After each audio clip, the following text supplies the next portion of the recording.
Me gustaría empezar con el resumen del segundo libro de Reyes, del primer capítulo al séptimo capítulo. En este libro, en estos primeros 7 capítulos, vamos a aprender acerca del final del profeta Elías y vamos a aprender de algunos milagros y algunas experiencias que Eliseo, su sucesor, iba a tener, o más bien tuvo. Tú recordarás que en los capítulos anteriores, en el primer libro de Reyes, la historia más o menos acaba con Elías regresando de su exilio porque lo trataba de matar la esposa de Acab, esta Jezabel. Y entonces lo que pasa a su regreso es que Jehová lo inspira para conseguir a un pupilo, podríamos decirlo así. Jehová le dice que él va a ser su reemplazo. Entonces este muchacho era Eliseo. Vamos a aprender de la historia de ellos dos, ¿vale? En el primer capítulo aprendemos que Acab muere. Acab, el esposo de Jezabel, la que quería matar a Elías. Bueno, se muere Acab y en lugar de Acab empieza a reinar su hijo, Ocosías. En ese momento, o más bien la historia nos cuenta que Ocosías cae enfermo. Y entonces lo que hace Ocosías, que recordemos que Acab practicaba la idolatría igual que Jezabel, lo que pasa con este hijo llamado Ocosías que está reinando ahora es que justamente en esta idolatría, en el momento de su enfermedad, manda mensajeros a consultar a Balzebú, y entonces quiere saber qué va a pasar con él y manda a consultar a estas personas. Nosotros estamos dentro de nosotros diciendo, eso es un error, ¿por qué lo hiciste? Pero eso es lo que hace. Y mientras los mensajeros están yendo a consultar a Balzebú acerca de la salud del rey, Elías el profeta es inspirado para interceptar esos mensajeros. Intercepta a los mensajeros y les dice, vayan de regreso al rey y díganle que Jehová dice que cómo es que pues va a consultar a estos ídolos si aquí hay profeta y hay Dios en Israel y está Jehová. Y entonces literalmente dice, del lecho del que subiste no descenderás, sino que morirás. Y ese es el mensaje que Elías les dice. Le dice a los mensajeros, vayan con ese mensaje y dénselo al rey. Ahora, llegan los mensajeros con el rey y el rey dice, ¿quién les dijo esto? Ellos describen a la persona y él dice, Elías. Fue Elías. Y entonces el rey manda personas a buscar a Elías. Manda a un capitán de 50 con sus 50 y van a Elías. Ahora, cuando llegan con Elías, y aquí tal vez el texto no está tan claro porque no nos explica mucho de los motivos del rey. Bueno, el rey lo estaba llamando para venir con él, pero no nos explica qué iba a hacer con Elías y ni nada al respecto. Entonces lo que pasa en ese momento es que llegan el capitán con sus 50 y le dice a Elías, hey, el rey te está pidiendo que desciendas. Y entonces Elías dice, literalmente lo voy a leer, si yo soy hombre de Dios, descienda fuego del cielo y te consuma con tus 50. Y efectivamente desciende, dice el relato, fuego del cielo y consume al capitán con sus 50. Al enterarse, Ocosías, el rey, vuelve a mandar a otro capitán con otros 50 hombres. Esta vez vuelve a llegar el capitán y le dice, Elías, el rey te pide que desciendas y vayas a verlo. Y Elías le dice, porque le dicen, Elías, hombre de Dios, el rey te pide que desciendas y lo vayas a ver. Y Elías contesta, si yo soy hombre de Dios, descienda fuego del cielo y te consuma con tus 50. Y vuelve a suceder, efectivamente, desciende fuego del cielo, se consume el capitán con sus 50. Al enterarse, Ocosías el rey nuevamente envía a otro capitán con otros 50 hombres. La diferencia esta tercera vez es que al llegar el capitán le dice a Eliseo, te ruego que mi vida y la vida de estos tus 50 siervos sea de valor ante tus ojos. En ese momento un ángel del Señor habla con Elías y le dice, está bien, puedes ir con él, no va a pasar nada. Y entonces Elías desciende y va a ver al rey. Y el rey, hablando con Elías le vuelve a repetir estas palabras que Jehová le había revelado. Ciertamente morirás. ¿Por qué buscaste dioses e ídolos si aquí estaba yo? Si siempre pudiste haber recurrido a mí, ¿por qué recurriste a otros dioses? Y al final Elías le dice, bueno, de cierto, no te levantarás de este lecho y aquí morirás. Y así es como termina ese primer capítulo. Ocosías muere y en lugar de Ocosías, que no tenía hijos, reina su hermano, que también era hijo de Acab, Joram. Y este es el nuevo rey de Israel, las 10 tribus del norte. Joram. El capítulo 2 empieza con los viajes, o más bien nos cuenta los últimos viajes de Elías, el profeta. Y lo que pasa es que el espíritu, o bueno, digamos Jehová, o espíritu Jehová, como tú quieras. El punto es que Elías recibe la inspiración de ir a Betel. Y entonces le dice a Eliseo, su pupilo, su alumno, por así decirlo, bueno, quédate aquí, el Espíritu de Jehová me ha enviado a Betel, así que me voy. Y Eliseo le dice, no, yo te acompaño, y pues lo acompaña. Y llegando a ese lugar, resulta que sale un grupo de hijos de los profetas, así es como lo menciona el relato, y le dicen a Eliseo, oye, tú sabes que ya hoy es el último día que vas a estar con Elías, que el Señor ya se lo lleva, que ya se acabó este viaje. Y Eliseo les dice, sí, lo sé, callad. No sé, supongo que en esta parte, pensando, y aquí claramente no podemos saber lo que había en la mente de Eliseo, pero hasta cierto punto podemos pensar que a ninguno de nosotros nos gusta despedirnos de alguien que nos ha enseñado y nos ha guiado y nos ha elevado espiritualmente.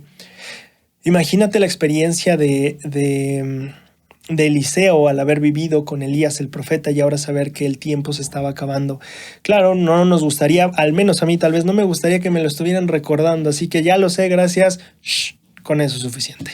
Bueno, resulta que Elías entonces le dice, ¿sabes qué? Ahora el Espíritu del Señor me ha llamado a ir a Jericó, tú quédate aquí. Y Eliseo le dice, no, yo te voy a acompañar. Y entonces los vuelve a acompañar a Jericó.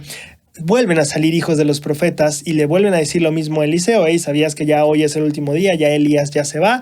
Y él les dice, sí, ya sé. Shh, callad. Y después Elías, el profeta, le dice a Eliseo, oye, el Espíritu del Señor me ha llamado al río Jordán. Tú quédate aquí y yo me voy. Y Eliseo le dice, no, yo me voy contigo. Y entonces se van al río Jordán. Cuando llegan al río Jordán, Elías le pregunta, ¿qué es lo que tú quieres de mí? Pide lo que quieras. Le dice, no es cierto, perdón, primero se abre el Jordán, me estoy saltando esta parte. Al llegar al Jordán, Elías se quita el manto, golpea el agua y entonces el agua se abre para que ellos puedan pasar. Y entonces pasan. Y una vez pasando, Elías le dice a Eliseo, pide lo que quieras de mí, ¿qué quieres que te conceda? ¿Qué quieres de mí? Y Eliseo le dice, yo quiero una doble porción de tu espíritu. Elías le responde, bueno, si tú me ves partir, la tendrás. Y en eso están entonces caminando en su viaje cuando pasa un carro de fuego con caballos de fuego, también dice el relato, y separa a estas dos personas, ¿no? Entonces están aquí y pasa el carro, se separan y dice que un torbellino de viento se lleva a Elías, pero se cae el manto. Y entonces Eliseo se queda con el manto. Y bueno, claro, se queda muy asombrado porque Elías fue llevado. Y Eliseo entonces ya con el manto se va de regreso. Y justamente para cruzar el Jordán, vuelve a golpear las aguas diciendo, hey, como dice, ¿dónde está Jehová, el Dios de Elías? Creo que es el texto. Y entonces se abre otra vez las aguas y Eliseo pasa. En este momento los hijos de los profetas vienen a Eliseo diciendo, hey Elías, ¿sabes qué? Te ayudamos a buscarlo, vamos a buscarlo. Y Eliseo, no lo busques, no te preocupes. Y los hijos de los profetas insisten. Entonces Eliseo, dice el relato, por vergüenza, dice, bueno, ya váyanlo a buscar. Porque los hijos de los profetas decían que el Espíritu de Jehová lo ha de haber llevado a algún otro lado. Y entonces los hijos de los profetas van y lo buscan y regresan después de un tiempo y dicen, no lo encontramos. Eliseo dice, les dije. Pero bueno, lo que pasa también en ese capítulo 2 menciona que los hombres de la ciudad le mencionan a Eliseo que las aguas están mal y que la tierra es estéril. Y entonces Eliseo les dice, traigan una vasija con agua, traigan sal, pónganle sal a la vasija y vamos a las aguas y vamos a vertirle eso. Y entonces Eliseo va y con el agua, con mucha sal, le vierte a las aguas. Y las aguas, por así decirlo, sanan o se curan, como quieras decirlo, y pues vuelve a haber como fertilidad y todo eso. Lo que es muy interesante de ese relato, al menos lo señala el Manual de Instituto del Antiguo Testamento, es que la sal en sí no mejora el agua, sino de hecho la echa a perder. Entonces es bien interesante si tú quieres analizar ese milagro que está en el capítulo 2. Es muy bueno para esta semana porque justamente, y yo lo quería abordar, pero ya no me dio tiempo de estudiar más, pero justamente es esta parte de, oye, ¿qué pasa cuando el milagro, lo que Dios te pide es justamente lo contrario a lo que esperas que pase? ¿Qué pasa cuando tú quieres la vida, pero te pide que para tener la vida tienes que entregarla? ¿Qué pasa como cuando justamente lo que me está pidiendo Dios es contra lo que yo quería y me dice que justo eso es lo que debo de hacer? Oye, Dios, yo quiero sanar las aguas. ¿Cómo le vamos a echar sal si la sal pudre o echa a perder el agua?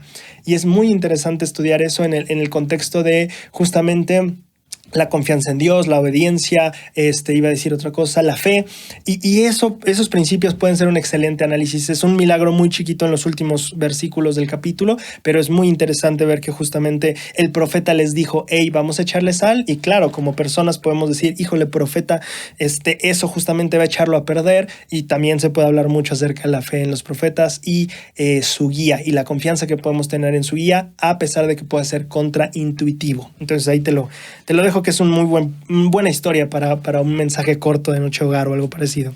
Pero bueno, a mí me gustó también esta parte. No es cierto, eso fue lo que más me gustó. La siguiente parte, lo que pasa, que también es interesante. No es cierto, es hasta el siguiente capítulo. A ver, resulta que Eliseo está subiendo por la ciudad. Ya me acordé qué historia es, no me gustó tanto, pero bueno, unas personas, Eliseo está subiendo por la ciudad y resulta que hay unos muchachos, unos jóvenes que se burlan de él, diciéndole, ey, sube calvo, ey, sube calvo. Y entonces dice el pasaje que Eliseo los maldice en el nombre de Jehová, y en ese momento, no sé si exactamente, pero salen dos osas y despedazan a estos muchachos. Y así es como acaba el capítulo. Tal vez esa no sea muy de Noche Hogar porque tal vez algunos niños puedan tener pesadillas, pero así acaba el capítulo. Después, en el capítulo 3, tenemos un poquito más de lo que empieza a ser ya el ministerio de Eliseo. En específico, lo que sucede, y es una historia que también me gustó mucho, justamente porque esta semana siento yo que trató mucho acerca de los profetas y cómo confiar en ellos, etcétera. Creo que es un tema muy recurrente. Pero justamente lo que pasa en este punto es que después de la muerte de Acab, que era el rey del norte, empieza, no es cierto, Ocosías, después sigue Joram, perdón, estamos en Joram. Ya cuando Joram, el hijo de Acab, que era hermano de Ocosías, que fue el que se murió consultando a Belzebú, queda Joram, y en el reinado de Joram el pueblo de Moab se rebela. Aquí históricamente es importante entender que cuando el rey David empezó a expandir el reino, también conquistó entre ellos a los amonitas y a los estos que acabo de mencionar, moabitas, justamente. Entonces, el rey David empezó a expandirse en el reino y conquistó todos estos otros lugares. Ahora, cuando el rey David ya había muerto y pasan varios reyes, de repente justamente estos pueblos ven la oportunidad de decir, pues nos rebelamos o buscamos una independencia o revolución, como quieras. No, independencia sería. Pero bueno, entonces se rebela Moab. Y lo que hace Joram es llamarle a el Israel del sur, que justamente estaba Josafat, que quiero que te acuerdes que era este rey que era recto, este rey que igual que su padre guarda las vías del Señor, se dedica a quitar mucho la idolatría y los rituales paganos y toda esta parte de la parte sur de Israel lo saca. Y entonces le llama a él y le dice, oye, vamos a trabajar juntos y a pelear contra Moab. Y él dice, perfecto, y entonces empiezan a ir en ruta y también se junta a ellos el rey de Edom, que era la tierra que estaba todavía más abajito, no sé si te acuerdas. Pero bueno, entonces básicamente hacen como una U en su camino y van a atacar a la tierra de Moab. Sin embargo, lo que sucede es que después de 7 días el agua escasea. Y entonces el rey de Israel, el rey del norte, dice, Jehová ha traído a estos 3 reyes, el rey de Israel del norte, el rey de Judá o Israel del sur, ¿no? Y de Edom para venir a enfrentar a Moab, quedarnos sin agua, y Jehová nos ha entregado para que ahora nos maten. Eso es lo que dice el rey de Israel, el rey que era pues idólatra, hijo de Acab y de Jezabel. Y entonces lo que sucede es que Josafat, el rey del sur, el que adoraba a Jehová y que sacó a los ídolos, le dice, oye, espérate, no te pongas tan dramático, no es para tanto. Mira, hay profeta de Jehová aquí en la tierra. Y les dicen justamente de Eliseo, el chico que echaba agua en las manos de Elías, y esto es cuando después de comer se limpiaban las manos, regularmente tu pupilo o tu seguidor lo hacía.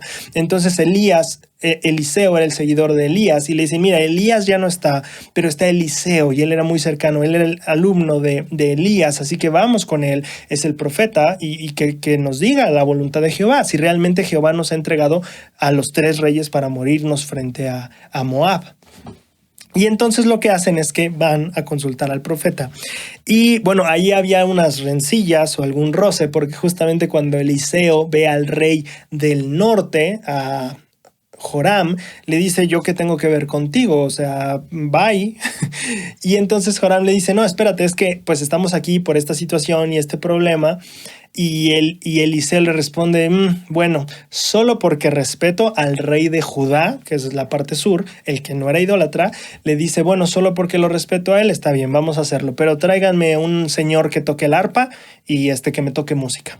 Y entonces le tocan música, dice que en ese momento, mientras el arpa estaba sonando, la inspiración de Jehová llega a Eliseo, y entonces les dice, no, preparen las cosas, caben, creo que zanjas les pide que caben, no me acuerdo si era zanjas exactamente, pero les pide que se preparen porque va a venir la lluvia.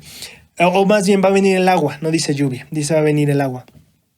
Y entonces, de nuevo, esta es una lección muy interesante, o por lo menos muy útil para hablar acerca de la confianza en los profetas, ¿no? Estaban en una sequía, en ese lugar por lo general no es que llueve o llega agua de la nada, entonces si era como de cómo vamos a ponernos a preparar y acabar y hacer esto si pues no hay agua. Bueno, confía en la instrucción del profeta. Y entonces lo que pasa es que justamente empieza a correr el agua. Y eso también quería estudiarlo más, porque mira, ahí te va otra lección que me pareció interesante. Justamente la escritura dice que mientras estaban haciendo sacrificios es cuando empiezan a ver el agua correr. Entonces me llamó mucho la atención que la preparación que debieron de tener no solo era preparar las zanjas o recibir el agua, sino que también se mantuvieron espiritualmente activos, siguieron haciendo sacrificios, siguieron agradeciendo, haciendo ofrendas de paz. No sé exactamente qué sacrificio habrán hecho, pero continuaron eso en esperanza y con paciencia en Jehová. Entonces es una lección también muy, muy padre que me gustó de esos capítulos.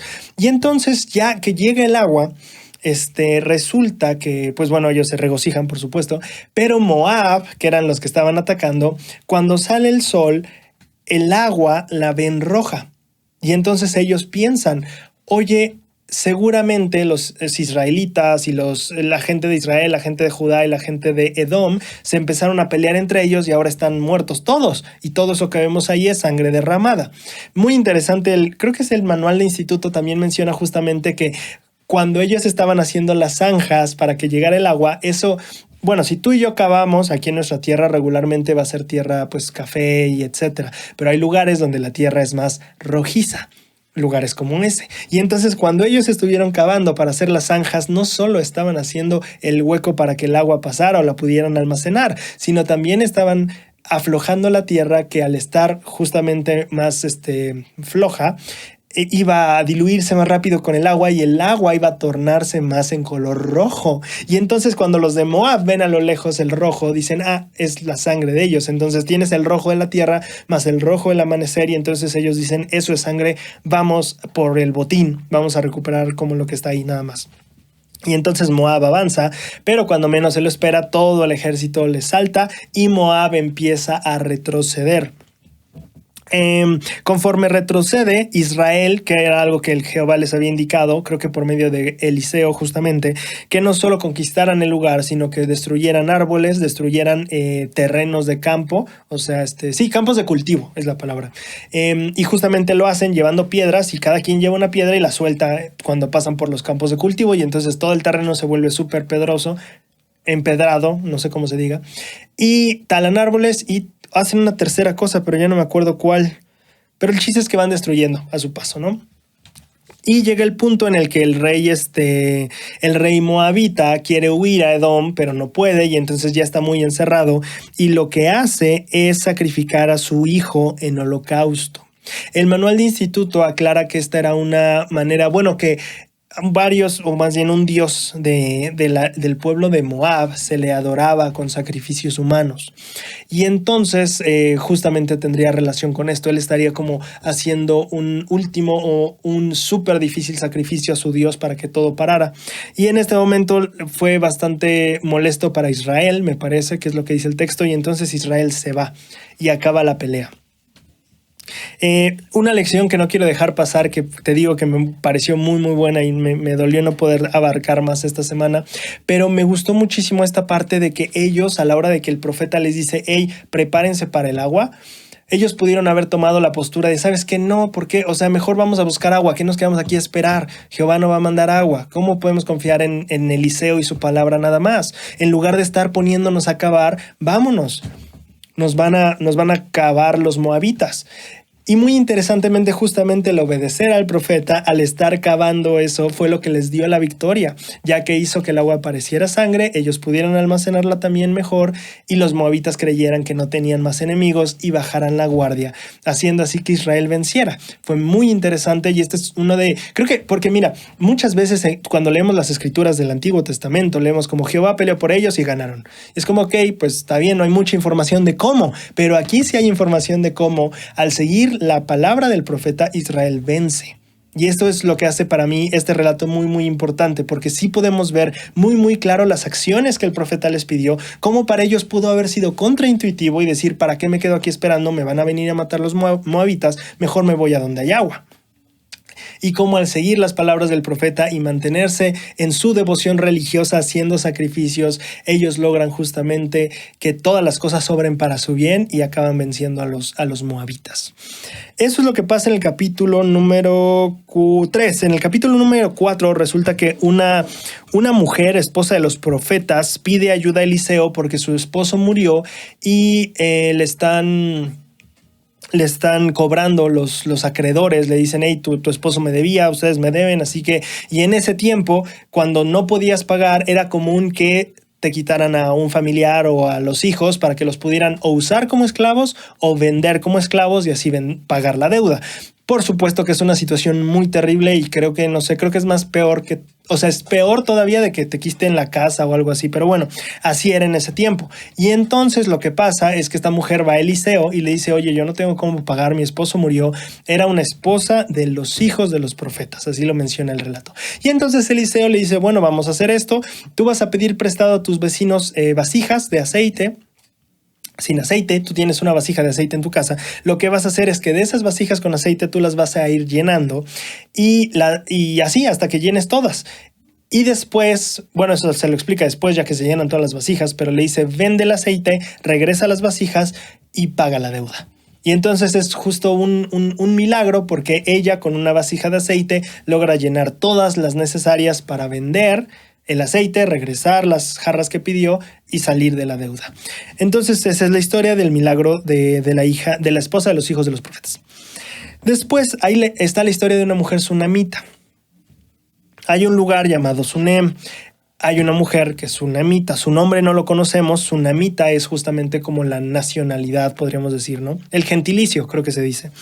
Y entonces lo que pasa es que siempre que Eliseo pasaba por ahí, el profeta, ella lo invitaba a comer. Dicen las escrituras que era una mujer importante o relevante o pues no sé, creo que importante es la palabra que ocupa. Y entonces lo que pasa es que con el tiempo esta mujer le dice a su esposo, oye, yo sé que este hombre es un hombre de Dios, ¿por qué no le hacemos un aposento, un lugar donde pueda descansar cuando esté por acá? El esposo dice, ok, hagámoslo, y entonces se lo hace. Pasa un tiempo y Eliseo le dice a Giesi, todavía no me queda mucho, Giesi le dice a que era su criado, el criado de Eliseo, le dice, oye, ve con esta mujer y pregúntale qué podemos hacer por ella. Ha sido muy bondadosa con nosotros, queremos devolver un poquito de ese amor o bondad. Y entonces va este criado, Giesi, y le dice, oye, pues Eliseo me pide, etcétera. Y ella dice, no, ¿cómo crees? No, por favor, nada. Y entonces Giesi regresa y Eliseo dice, ay, ¿cómo que no quiere nada? Entonces, bueno, vamos a encontrar la manera de hacer algo. Y Eliseo va con ella y esta mujer había querido un hijo y no había podido. Y entonces Eliseo le dice, hey, de aquí a 9 meses, que es el tiempo de gestación natural, tú tendrás en tus brazos a un hijo. Y esta mujer le dice, por favor, no me des falsas esperanzas, no me digas tal cosa si no va a ser así, ¿no? Resulta, pues, que sí es así. Y entonces tiene a su hijo y lo que pasa es que el hijo crece y una vez que el hijo está ya más grande, él un día está trabajando o saliendo con su padre y empieza a tener dolores de cabeza, entonces se regresa a la casa y se queda con su mamá y después, cuando llega el mediodía, él muere. Y entonces ella, muy triste, decide ir a ver a Eliseo, el profeta, y entonces va a ver a Eliseo, el profeta, y le dice, oye, pues mi hijo falleció, espero que tu palabra no haya sido justamente lo que te pedí, que no me dieras esperanzas o engaños, ¿no? Y entonces, y no de mala fe se lo dice, sino realmente diciendo, yo espero que pues no, o sea, que tu palabra se cumpla, que yo iba a tener un hijo, que lo iba a conservar, ¿no? Y entonces Eliseo manda a este criado llamado Giesi y le dice, mira, tú lleva mi vara, va con el chico, pon la vara sobre el chico y ve, ya, no hables con nadie. Y entonces va, pone la vara, no pasa nada y entonces Giesi regresa y le dice, oye, no pasó nada. Y Eliseo entonces va y dice que se pone sobre el muchacho, dice que manos sobre las manos, boca sobre la boca, ojos sobre los ojos y lo hace así, creo que 2 veces, y el chico despierta. El chico creo que estornuda o tose, no recuerdo, y entonces despierta. Y él, bueno, porque dejó a la chica, a la mujer y a su criado afuera de la habitación. Y entonces ya después sale y dice, bueno, aquí está tu hijo. Y la mujer se pone muy feliz y se va. Ese es el final de la historia de esta chica. Ahora, después cuenta la historia de un momento de hambre en la tierra de Israel. Todavía estamos en el capítulo 4. Y en este momento hay gran hambre en la tierra y Eliseo manda hacer un guiso o una comida para los hijos de los profetas. Sin embargo, la persona que fue a recolectar las plantas o los vegetales, no sé qué agarró, de hecho, el relato dice que ni se dio cuenta qué agarró. Y entonces justo cuando lo sirve, las personas lo prueban y dicen, hay muerte en este caldo. Bueno, hay muerte en esta comida, perdón. Hay muerte en esta comida. Y Elías lo que hace es conseguir harina, echar harina a la comida y la comida se vuelve comestible o ya se la pueden comer. Eso es lo que pasa en este capítulo. También otra cosa que está interesante, que me llamó la atención, es la última historia en la que menciona a un hombre que llega con 20 panes y Eliseo le dice, hey, compártelo con estas personas o dáselos. Y él dice, ¿cómo? Si solo son 20 y ellos son 100. Y Eliseo dice, dáselos porque Jehová ha dicho que se los des y sobrarán. Y el hombre se los da y justamente sobran. Entonces me pareció muy interesante porque yo solo conocía como esta versión del milagro en las historias del Salvador y me pareció muy interesante ver cómo otros profetas también habían obrado y sido como los que orquestaban este tipo de milagros también. Entonces me pareció muy interesante esa parte. Después, ya llegando al capítulo 6,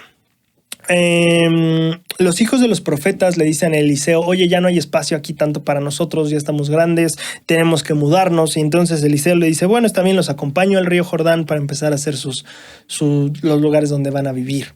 Y lo que pasa es que en ese momento alguien que llevaba un hacha estaban cortando y el hierro de la cabeza del hacha se sale y se cae en el río y entonces se hunde. Y entonces la persona preocupada dice, oye, es que no es mía el hacha, ¿cómo voy a hacer? ¿Qué?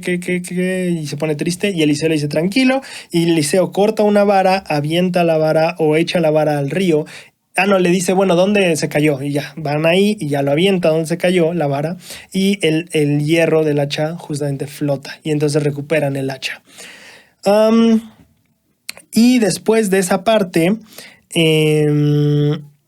ahí empieza la última parte, justo ya, empieza la parte de las guerras. Empieza la guerra con Siria, o se menciona la guerra con Siria. Resulta que Siria está atacando a Israel y lo que hace Eliseo es que le advierte al rey, porque el rey de Siria había dicho, me voy a poner aquí y cuando ellos vengan los atacamos. Y Eliseo notifica al rey de Israel diciendo, por este camino no pases porque están los sirios. Y entonces la gente de los sirios le informan al rey, oye, no ha pasado el rey de Israel por aquí, y el rey de Siria dice, ¿quién nos traicionó? ¿Quién les contó nuestro plan? ¿Por qué no están pasando por aquí? Y la gente le dice, no es que hay un espía, es que hay un profeta en Israel. Y él les dice todo lo que mi señor dice y dicta como estrategia de guerra. Y entonces lo que sucede es que el rey pregunta, el rey de Siria dice, pues ¿dónde está ese tal Eliseo? Lo quitamos del mapa y entonces ya podemos atacar a Israel. Y las personas le dicen, bueno, está en un lugar llamado Dotán. Y entonces el rey envía su ejército o parte del ejército a atacar a Eliseo, solo a atacar a Eliseo. Y entonces resulta que la historia cuenta que cuando uno de los criados o las personas que vivía ahí con Eliseo sale por la mañana, se da cuenta de todo el ejército y dice, Eliseo, tenemos un problema. Y entonces Eliseo sale y le dice, tú tranquilo, ¿no? Y el chico como que tranquilo si están aquí por nosotros. Pero Eliseo le dice, tú tranquilo. Y entonces hace una oración Eliseo y le dice a Jehová, por favor, abre sus ojos para que pueda ver que somos más nosotros. Y entonces Eliseo, esta persona, justamente Jehová, le abre los ojos y entonces empieza a ver todas las huestes del Señor. Y habla de también carros de fuego y todo eso. Y entonces Elías ora al Señor y le pide que el enemigo se vuelva ciego. Y entonces el enemigo se vuelve ciego, que es muy interesante porque Elías pudo haber dicho, pues ya somos más, venga la batalla. Pero Elías no dice, vamos a pulverizarlo, Señor, vamos a humillarlo, Señor. No. Eliseo dice, vinieron a mi casa, vinieron a buscarme a mí, pero no vamos a tomar venganza. ¿Por qué no mejor los volvemos ciegos y los llevamos a otro lugar? Y es muy interesante ver el carácter de Eliseo, muy parecido al carácter de David, cuando Saúl lo estaba persiguiendo. Tú viniste a buscarme a mí, tú viniste a quitarme la vida a mí, pero yo no te voy a devolver mal por mal. Y entonces Eliseo hace eso y les dice, ¿sabes qué? Jehová, por favor, que se vuelvan ciegos. Se vuelven ciegos estas personas, dice el relato. Y entonces Eliseo les dice, hey, por aquí no es, tienen que ir a este otro lugar. Y se los lleva a un lugar y cuando ya recuperan la vista, estaban en Samaria, que era la capital del reino del norte. Entonces, pues los soldados estaban metidos hasta el fondo del reino, justo donde no esperaban despertar. Y entonces el rey le dice, o sea, el rey de Israel le dice a Eliseo, pues ya está, ya los tenemos, matémoslos, ¿no? Y Eliseo le dice, no. ¿Acaso matarías a prisioneros de guerra? No lo vamos a hacer. Vas a hacer el mejor banquete, van a comer y se van a ir. Y me encanta ver el carácter de Eliseo diciendo, no devolvemos mal por mal. Aquí practicamos la caridad, aquí volteamos la otra mejilla y aunque ellos vinieron a atacarnos a nosotros les vamos a dar el mejor banquete. Preparan el mejor banquete y las personas se van.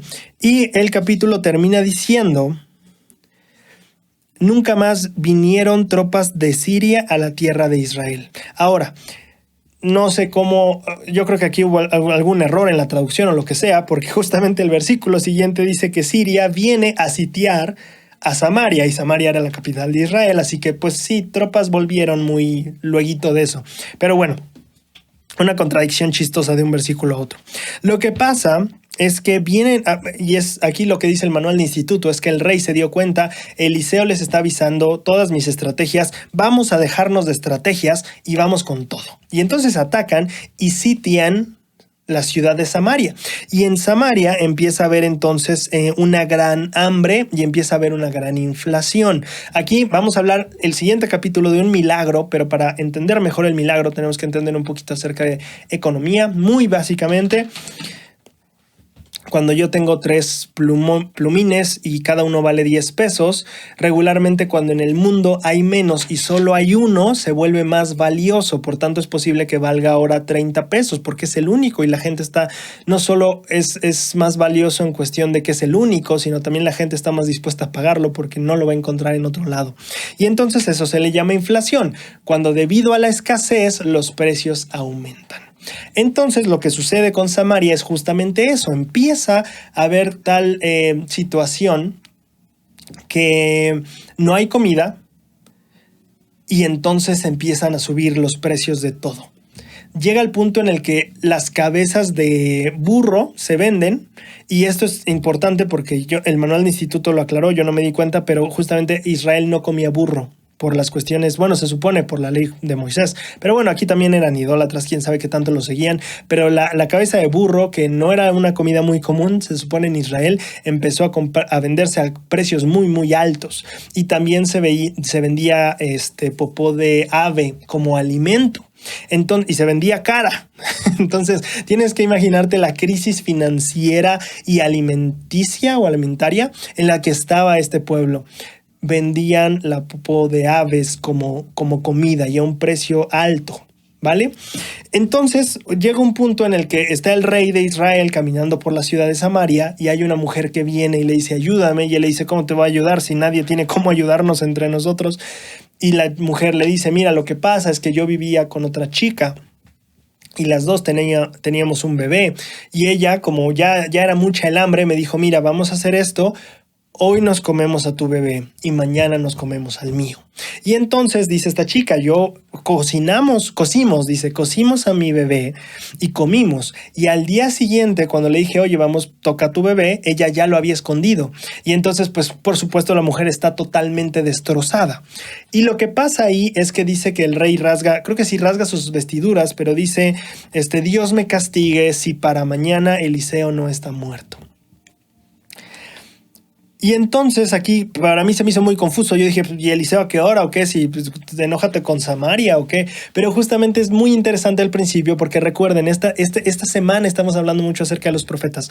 Y entonces es interesante que el manual de Instituto del Antiguo Testamento menciona que una posibilidad es que el rey justamente estuviera culpando a Eliseo por lo que estaba pasando, en lugar de asumir tal vez la responsabilidad como rey o la responsabilidad de contraatacar o de valerse por los propios medios, o de justamente también enojarse con la mujer que bueno, desesperada también por el hambre, hizo esta estrategia algo turbia, pero en lugar de eso se enoja con Eliseo el profeta. Y entonces dice, pues ya le va a tocar cuello mañana, a más tardar, por mucho.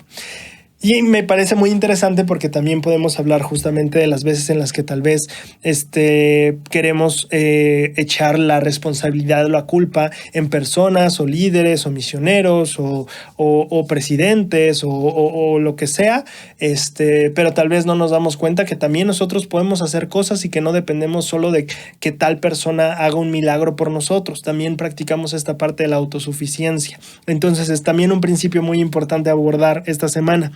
Y el capítulo 6 acaba en que justamente Joram, el rey, manda un mensajero a Eliseo, y Eliseo, cuando lo ve venir, le dice a las personas alrededor, miren, ya vino esta persona, justamente es el que el rey está mandando para que ya me muera yo. Ahí acaba el capítulo 6. El capítulo 7 es la continuación. Y lo que pasa en el capítulo 7 es que Eliseo empieza haciendo una profecía y dice, mañana... Vamos a seguir con el ejemplo de los plumines. Mañana los plumines se van a vender a 10 pesos. Y no sé, la verdad no saqué los cálculos de qué tan fuerte fue la inflación, pero digamos que cada uno vale 100 pesos. Y Eliseo dice, mañana a esta hora van a valer 10 pesos. Tal vez ponlo en tu contexto, pon el litro de leche, va a valer un 10% del precio que tiene hoy, no va a valer menos de la mitad, lo que sea. Y entonces hay una persona, un guardia real, dice la escritura, un oficial real que dice, pues no te creo, ¿no? O sea, eso no va a pasar, si Dios abre las ventanas de los cielos va a pasar, no va a pasar, Eliseo. Y bueno, Eliseo le dice, cuidado porque a ti no te va a tocar entonces. Y lo que pasa en ese momento es que, te recuerdo, Siria estaba rodeando a Samaria, y entonces lo que pasa es que había en las puertas de Samaria había unos leprosos, y estos 4 leprosos de repente dicen, ya nos vamos a morir, todos están locos por comida, menos nos van a dar a nosotros, vámonos a pasar al lado de los sirios, vamos a pasarnos del lado de ellos, y pues es la mejor jugada, es un volado porque nos pueden matar, pero si nos reciben ya la hicimos y ya sobrevivimos por lo menos el hambre, que todos aquí adentro se van a morir de hambre. Y entonces van los leprosos al campamento de los sirios, y para su sorpresa ya no hay nadie. Y entonces ellos empiezan a pues buscar el botín, comida o lo que sea, y están en todo eso. Y hay una escritura que me gustó mucho también, que ya no pude introducir en este estudio por tiempo, pero justamente llega el punto donde ellos se detienen y dicen, espérate tantito. Se supone que esta es una gran noticia, de gran júbilo, y solo nos la estamos guardando nosotros. Vamos a la ciudad y vamos a avisarles. Y entonces los 4 leprosos van y les avisan. Y el principio que me gustó mucho aquí es cuántas veces tal vez nos guardamos las delicias del evangelio o los gozos de nuestra vida y no los compartimos. Y me gustó mucho, los leprosos se dan cuenta, oye, pues yo lo estoy disfrutando mucho, pero se supone que es para regocijarnos todos, ¿no? Entonces vamos a compartirlo. Y entonces van a Samaria, perdón. Una vez en Samaria, el rey Joram dice, ok, los asirios tal vez nos estén jugando una estratagema, entonces mejor vamos a mandar unos soldados para que revisen. Van los soldados, revisan, se dan cuenta, esto ya está abandonado. Y de hecho les voy a leer exactamente lo que dice la escritura. Dice, el Señor había hecho que en el campamento de los sirios se oyese estruendo de carros, ruido de caballos y estrépito de gran ejército. Y se dijeron los unos a los otros, he aquí el rey de Israel ha contratado a los reyes de los heteos, que estaban muy al norte, y a los reyes de los egipcios, que estaban más al sur, para que vengan contra nosotros. Así que se habían levantado y huido al anochecer los sirios. ¿Qué pasó? Escucharon grandes tropas y simplemente dijeron, este ejército es muy grande, no lo vamos a vencer, vámonos de aquí. Es lo que dice el pasaje. Al final, los leprosos dan aviso a todos, el rey hace su inspección, se da cuenta que no hay nadie y entonces dicen, pues vamos por todo lo que tenían en su campamento, comida y lo que sea. Y entonces con la abundancia que hay en el campamento de Siria, los plumines, los litros de leche, la carne, lo que sea que compraban, bajó su precio al precio exacto que dijo Eliseo, el profeta, que iban a bajar los precios. Para que veas, hasta financiero el profeta fue en ese caso. Y lo que pasa con el guardia, con el oficial real, que este es el final de la historia, el oficial real, el rey lo pone a la puerta, pero la gente se amontona tanto que lo aplastan y acaba muriendo. Y así es como acaba la historia, que también me parece muy interesante la parte de, siento que se explora mucho en este libro o en estos primeros 7 capítulos se explora mucho el papel de los profetas en sus historias, en sus profecías, en cómo se cumplen, en cómo al obedecer o al seguir la indicación del profeta Israel salió ganando, cómo los precios fueron como el profeta también lo dijo. Y es mucho esta parte de entender el papel del profeta en el pueblo. Creo que por lo menos yo no había como, tal vez no había encontrado tantas historias que me gustaran tanto en este tiempo que hemos estudiado la Biblia. Hay lecciones bien interesantes de aprender. Hay lecciones en las que podemos darnos cuenta de cómo el Señor por medio de sus siervos puede dirigirnos, pudo dirigirlos a ellos y puede dirigirnos a nosotros. Son capítulos que testifican acerca del papel de los profetas y cómo nosotros podemos ser beneficiados o recibir refugio, esperanza y ayuda por medio de seguir sus palabras.